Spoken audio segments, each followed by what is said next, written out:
Michael would fly the whole family out to his estate in the suburbs. The house had 6 bedrooms, a pool, and a wine cellar that cost more than Daniel's annual salary.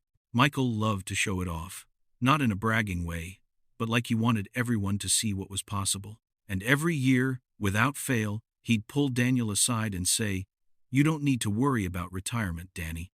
I've got you covered. When I'm gone, you'll have more than you know what to do with." Daniel would laugh it off at first, but after a while, he started to believe it. Why wouldn't he? Michael had never lied to him before. So Daniel stopped contributing to his 401k. He cashed out his small pension when he switched jobs.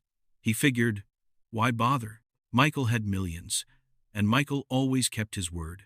But in the last 2 years, something changed. Michael's phone calls became shorter, more distracted. He missed family gatherings. When Daniel visited, he noticed Michael pacing in his study late at night, talking in hushed tones on the phone. Once, Daniel walked in on him, shredding documents, stacks of them, and when Michael saw him, he snapped, "Don't you knock?" It wasn't like him.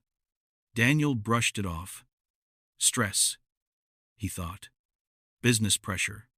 But deep down, something felt wrong. 10:20 the incident.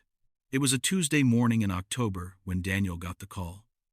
Or rather, when he didn't. He'd been trying to reach Michael for 3 days. No answer. No text back. Nothing. Daniel told his wife he was going to check on him. She said, "Maybe he's just busy." But Daniel couldn't shake the feeling. He drove the 2 hours to Michael's house, rehearsing what he'd say when his brother opened the door and laughed at him for worrying. But when he turned onto the street, his stomach dropped. Police cars, unmarked sedans, officers standing at the front door. Daniel parked across the street and sat there for a moment, his hands gripping the steering wheel. He didn't understand what he was seeing. Then an agent noticed him, walked over, and tapped on his window. "You know the owner of this property?" Daniel nodded. "That's my brother." "What's going on?" The agent's face was unreadable. "We need to ask you some questions."